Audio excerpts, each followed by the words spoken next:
Hello everyone, welcome back to this channel. आज की इस वीडियो में मैं आपके साथ क्लास 1 के बच्चों के लिए ईवीएस वर्कशीट शेयर करने जा रही हूँ। आज हम देखने जा रहे हैं फेस्टिवल एंड सेलिब्रेशन टॉपिक से रिलेटेड कुछ प्रैक्टिस वर्कशीट। अगर आप अपने बच्चों को festival and celebration related topic से रिलेटेड प्रैक्टिस वर्कशीट देना चाहते हैं तो आप इस वीडियो को पूरा एंड तक देखें। वीडियो अगर आपको हेल्पफुल लगे बच्चों के लिए तो प्लीज़ इस वीडियो को लाइक करें। चैनल पर अगर आप नए हैं तो सब्सक्राइब करके वीडियो अदर पेरेंट्स के साथ शेयर जरूर करें। So here is the first question, take the correct option. Festival and celebration topic से रिलेटेड बच्चों को इस तरह के ऑब्जेक्टिव क्वेश्चंस दिए जाते हैं जिसमें बच्चों को क्वेश्चंस दिए गए हैं और कुछ ऑप्शंस हैं। क्वेश्चंस को पढ़ते हुए बच्चों को करेक्ट ऑप्शन को फाइंड करना है और उसे टिक करना है।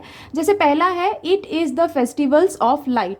कौन सा फेस्टिवल ऑफ लाइट कहलाता है? Option 1 Dussehra, option B Diwali, option C Holi. So which is festival of light? Option B यानी कि दिवाली। तो दिवाली को टिक करना है। Same way next question, this is the special prayer of Muslims. Muslim के स्पेशल प्रेयर को हम क्या कहते हैं? Option A aarti, option B bhajan, option C नमाज।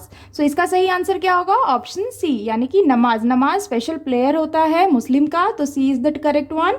उसी तरह से नेक्स्ट है, it is eaten on Holi. हम होली पे क्या खाते हैं? दिए गए ऑप्शन में से सेलेक्ट करना है। Option A gujiya, option B sevai, option C barfi. तो इसका सही आंसर होगा, होली में मोस्टली हम गुजिया खाना पसंद करते हैं। सेम वे नेक्स्ट है, they ruled our country for many years. कौन हमारी कंट्री पे काफी समय तक रूल किए थे? Option A American, option B Britishers, option C Chinese. So correct answer is option B Britishers.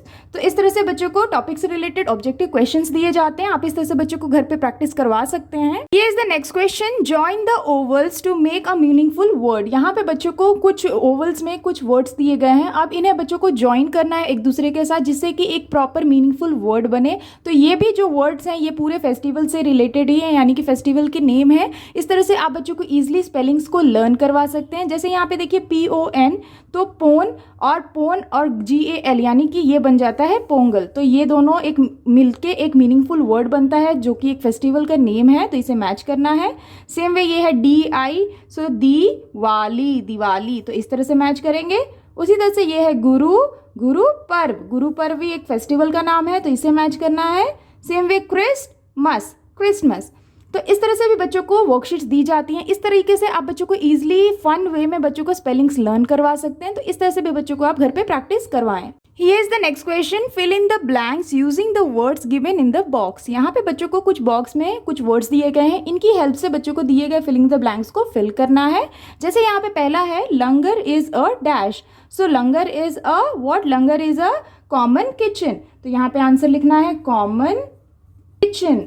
Same way next है, festivals that are celebrated by all the people in India are called. जो festival पूरे all over India में हर कोई celebrate करता है उसे हम क्या कहते हैं? उसे हम कहते हैं national festival.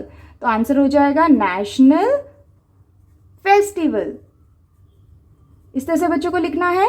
Same way next है, rich dash are baked on Christmas. क्या बेक किया जाता है क्रिसमस में? Rich plum cakes. तो यहाँ आंसर हो जाएगा plum cakes. Same way next है, Eid is celebrating after dash days of fasting. Eid कब सेलिब्रेट किया जाता है? कितने दिनों के बाद? After fasting 30 days. तो यहाँ पे आंसर हो जाएगा 30 डेज। सेम वे नेक्स्ट है, dash is a special food that is prepared on Eid. कौन सा ऐसा स्पेशल फूड कहलाता है जो कि हम ईद के टाइम प्रिपेयर करते हैं? उसे हम क्या कहते हैं? उसे हम कहते हैं सेवई। तो आंसर हो जाएगा सेवई। सेम वे नेक्स्ट है, dash is celebrated to make the birthday of Sikh guru. Sikh गुरु के बर्थडे को हम जब सेलिब्रेट करते हैं तो उस दिन को हम क्या कहते हैं? गुरु पर्व। तो यहाँ आंसर हो जाएगा गुरु पर्व। तो इस तरह से बच्चों को आप फिलिंग द ब्लैंक्स वे में क्वेश्चंस देते हुए बच्चों को घर पे प्रैक्टिस करवा सकते हैं। Here is the next question, write the dates of following festivals। यहाँ पे बच्चों को फेस्टिवल्स के नेम लिखे गए हैं। ये फेस्टिवल्स कब कौन से डेट पे सेलिब्रेट किया जाता है एवरी ईयर, उनके डेट्स बच्चों को दिए गए जगह पे लिखना है। तो कुछ फेस्टिवल्स होते हैं, चाहे वो नेशनल हो या फिर वो रिलीजियस फेस्टिवल हो, जो एक पर्टिकुलर डेट पे सेलिब्रेट किया जाता है। तो बच्चों को इस तरह से क्वेश्चंस देते हुए बच्चों को घर पे प्रैक्टिस करवा सकते हैं आप। यहाँ पे पहला है गांधी जयंती। तो Gandhi Jayanti when do we celebrate? We celebrate Gandhi Jayanti on 2 October. तो यहाँ लिखना है 2 अक्टूबर। सेम वे नेक्स्ट है republic day. Republic day we celebrate on 26 January. तो यहाँ लिखना है 26 जनवरी। सेम वे नेक्स्ट है independence day. Independence when we celebrate on 15th of August, तो यहाँ लिखना है 15th of August. Same way next है Christmas. Christmas we celebrate every year of 25th of December, तो यहाँ लिखना है 25th of December. Same way next है लोहरी। तो लोहरी हम कब सेलिब्रेट करते हैं? We celebrate Lohri on 14th of January, तो यहाँ पे लिखना है 14th ऑफ जनवरी। तो इस तरह से आप बच्चों को कई सारे रिलीजियस या नेशनल फेस्टिवल से रिलेटेड उनके डेट्स याद करवा सकते हैं बच्चों को, और साथ ही उन्हें डिफ्रेंशिएट भी करवा सकते हैं कि कौन से नेशनल फेस्टिवल है और कौन से रिलीजियस फेस्टिवल है। तो इस तरह से आप बच्चों को घर पे प्रैक्टिस ज़रूर कराएं। Here is the next question. Join the festivals with the things they are associated with. यहाँ पे बच्चों को कुछ फेस्टिवल्स के नेम लिखे गए हैं कॉलम ए में, और ये फेस्टिवल किससे रिलेट करते हैं वो बच्चों को कॉलम बी में ढूंढना है और उन्हें मैच करना है। जैसे यहाँ पे देखिए पहला है दिवाली, तो Diwali is related to what? Diwali is related to diyas, तो ये दियास के साथ मैच करेंगे।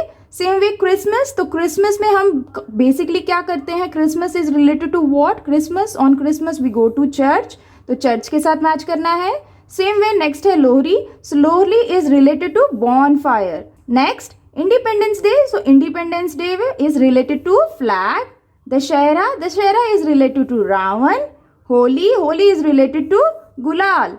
And republic day is related to parade. तो इस तरह से बच्चों को वर्कशीट्स दी जाती हैं जिसमें बच्चों को हर एक फेस्टिवल किस लिए फेमस है और वो किससे एसोसिएट करता है ये बच्चों को जरूर बताया जाता है। तो आप इस तरह से बच्चों को मैचिंग की वर्कशीट से बच्चों को घर पे प्रैक्टिस करवा सकते हैं। Here is the next question, write T for true and F for false for the given statement. यहाँ पे बच्चों को ट्रू एंड फॉल्स से रिलेटेड कुछ स्टेटमेंट्स दिए गए हैं जिससे बच्चों को समझना है कि अगर वो स्टेटमेंट करेक्ट है तो बच्चों को दिए गए जगह पे टी लिखना है यानी कि ट्रू, और अगर स्टेटमेंट गलत हो तो एफ लिखते हुए वर्कशीट्स को कंप्लीट करना है। जैसे यहाँ पे पहला है India becomes republic on 26 January, क्या ये स्टेटमेंट सही है? So this is a true statement, तो यहाँ लिखेंगे टी। सेम वे नेक्स्ट है teachers day celebrated on 4th of September, क्या टीचर्स डे 4th ऑफ सितंबर को सेलिब्रेट किया जाता है? क्या ये स्टेटमेंट सही है? तो दिस स्टेटमेंट इज रॉन्ग, क्योंकि टीचर्स डे 5th ऑफ सितंबर को सेलिब्रेट किया जाता है। तो क्योंकि ये स्टेटमेंट गलत है तो हम यहाँ लिखेंगे एफ। सेम वे नेक्स्ट है Santa Claus brings gifts for children on Christmas, so क्या ये स्टेटमेंट सही है? यस, सो यहाँ लिखना है T as is true. Next question, Dussehra is celebrated on the 9th day of the Navratra, क्या दशहरा हम 9th day of Navratra celebrate करते हैं? तो इसका आंसर हो जाएगा फॉल्स, क्योंकि Dussehra 10th day of Navratra को सेलिब्रेट किया जाता है। उसी तरह से नेक्स्ट है langar is a free meal served in church, क्या लंगर फ्री मील है जो कि चर्च में दिया जाता है, सर्व किया जाता है? क्या ये सही है? तो ये गलत स्टेटमेंट है, तो यहाँ लिखना है एफ। सेम वे नेक्स्ट है वी लाइट कैंडल्स एंड दिया ऑन दिवाली, हम दिया और कैंडल्स जलाते हैं दिवाली में, क्या ये सही स्टेटमेंट है? यस, तो यहाँ लिखना है टी। तो इस तरह से आप भी बच्चों को टॉपिक से रिलेटेड ट्रू एंड फॉल्स देते हुए बच्चों को घर पे प्रैक्टिस जरूर कराएं। Here is the next question, answer in one word. यहाँ पे बच्चों को कुछ क्वेश्चंस दिए गए हैं जिसके बच्चों को आंसर वन वर्ड में करना है। जैसे यहाँ पे पहला है festivals of colours, festival of colours कौन सा फेस्टिवल कहलाता है? होली, तो यहाँ लिखेंगे होली। सेम वे नेक्स्ट है फेस्टिवल्स ऑफ ट्री डेकोरेशन, कौन से फेस्टिवल में हम ट्री को डेकोरेट करते हैं उसके क्या कहते हैं? उसे हम कहते हैं क्रिसमस, तो यहाँ पे आंसर हो जाएगा क्रिसमस। सेम वे नेक्स्ट है festivals of light, so festival of lights are is Diwali, तो यहाँ आंसर हो जाएगा दिवाली। उसी तरह से नेक्स्ट है festival celebrated after 30 days of fasting, कौन सा ऐसा फेस्टिवल है जो 30 डेज ऑफ फास्टिंग के बाद सेलिब्रेट किया जाता है? उसे हम क्या कहते हैं? उसे हम कहते हैं ईद, तो यहाँ लिखना है ईद। सेम वे नेक्स्ट है फेस्टिवल सेलिब्रेटेड फॉर 10 डेज, कौन से फेस्टिवल को हम 10 दिन तक सेलिब्रेट करते हैं उसे हम क्या कहते हैं? तो उसका नाम है ओनम, तो यहाँ लिखना है ओनम। तो इस तरह से आप भी बच्चों को one word answer questions answer देते हुए बच्चों को घर पे अलग अलग फेस्टिवल्स की प्रैक्टिस करवा सकते हैं। Here is the next question. Find the names of festival hidden by unscrambling the words of festival. यहाँ पे बच्चों को कुछ वर्ड्स दिए गए हैं, इन वर्ड्स को बच्चों को अनस्क्रैम्बल करते हुए करेक्ट नेम ऑफ फेस्टिवल लिखना है और सेम फेस्टिवल्स के नेम बच्चों को दिए गए ग्रिड में ढूंढना है और सर्कल करना है। तो यहाँ पे सबसे पहले हम अनस्क्रैम्बल करेंगे इन सारे वर्ड्स को। जैसे पहला है, ये जो फेस्टिवल का नाम है ये है गुरु पर्व, तो यहाँ लिखना है गुरु पर्व, इस तरह से। सेम वे नेक्स्ट है होली, तो यहाँ लिखेंगे होली। उसी तरह से नेक्स्ट जो वर्ड है, जो फेस्टिवल का नाम है, ये है क्रिसमस, यानी कि यहाँ पे बच्चों को क्रिसमस का वर्ड अनस्क्रैम्बल करना है। उसी तरह से नेक्स्ट है, ये कौन सा फेस्टिवल का नाम है? ये है ईद, तो यहाँ लिखेंगे ईद। उसी तरह से नेक्स्ट है दिवाली, तो यहाँ लिखेंगे दिवाली। सेम वे नेक्स्ट जो फेस्टिवल है वो है पोंगल, तो यहाँ लिखना है पोंगल। एक बार बच्चे जब इस तरह से अनस्क्रैम्बल कर दें सारे फेस्टिवल्स के नेम और इन्हें करेक्ट वे में लिख दें, तो आप उन्हें इस तरह से बच्चों को एक ग्रिड बना के दें जिसमें बच्चों को वो जो भी बच्चों ने अभी तक अनस्क्रैम्बल किया है वर्ड्स को, फेस्टिवल्स के नेम्स को, उन्हें बच्चों को इस ग्रिड में ढूंढना है और सर्कल करना है। जैसे पहला है गुरु पर्व, तो यहाँ पे बच्चे सबसे पहले गुरु पर्व ढूंढेंगे। जैसे ये रहा गुरु पर्व, तो इससे बच्चे को ढूंढते हुए इस तरह से सर्कल करना है। उसी तरह से नेक्स्ट है होली, तो बच्चों को होली ढूंढना है। दिस इज होली, तो यहाँ पे होली है, इसे भी सर्कल करना है। नेक्स्ट है क्रिसमस, सो बच्चों को क्रिसमस ढूंढना है। जैसे ये रहा क्रिसमस, तो इसे भी बच्चे सर्कल करेंगे। उसी तरह से नेक्स्ट है ईद, तो ये रहा ईद, इसे भी सर्कल करना है। सेम वे नेक्स्ट है दिवाली, तो यहाँ पे है दिवाली, तो इसे भी सर्कल करेंगे। एंड सेम वे नेक्स्ट है पोंगल। तो इस तरह से भी बच्चों को स्कूल और क्लासेस में प्रैक्टिस करवाए जाते हैं। इस तरह से बच्चों को आप इजीली स्पेलिंग्स भी लर्न करवा सकते हैं, साथ ही बच्चों को इस तरह से फन वर्कशीट देते हुए बच्चों को फेस्टिवल्स के नेम ढूंढने के लिए दे सकते हैं। तो इस तरह दोनों ही तरीके से आप बच्चों को घर पे फेस्टिवल से रिलेटेड प्रैक्टिस जरूर कराएं। Here is the next question, answer the following question. यहाँ पे बच्चों को क्वेश्चन एंड आंसर से रिलेटेड क्वेश्चंस दिए गए हैं, जिसमें बच्चों को हर एक क्वेश्चन को पढ़ना है, उसके लिए करेक्ट आंसर लिखना है। जैसे यहाँ पे पहला है नेम 2 नेशनल फेस्टिवल्स, बच्चों को यहाँ पे 2 नेशनल फेस्टिवल्स के नेम लिखने हैं। जैसे for example Gandhi Jayanti and republic day, तो ये 2 नेशनल फेस्टिवल्स के नेम हो गए। उसी तरह से नेक्स्ट है whom do we worship on Diwali, हम किसे वर्शिप करते हैं, किसकी पूजा करते हैं दिवाली में। सो आंसर क्या हो जाएगा, we worship Lord Ganesha and goddess Lakshmi on Diwali. तो इस तरह से बच्चों को इसका आंसर करना है। उसी तरह से नेक्स्ट है नेम एनी 2 रिलीजियस फेस्टिवल, बच्चों को 2 रिलीजियस फेस्टिवल्स के नेम लिखने हैं। जैसे आंसर क्या हो सकता है, Diwali and Holi are 2 religious festival. तो इस तरह से इसे आंसर करना है बच्चों को।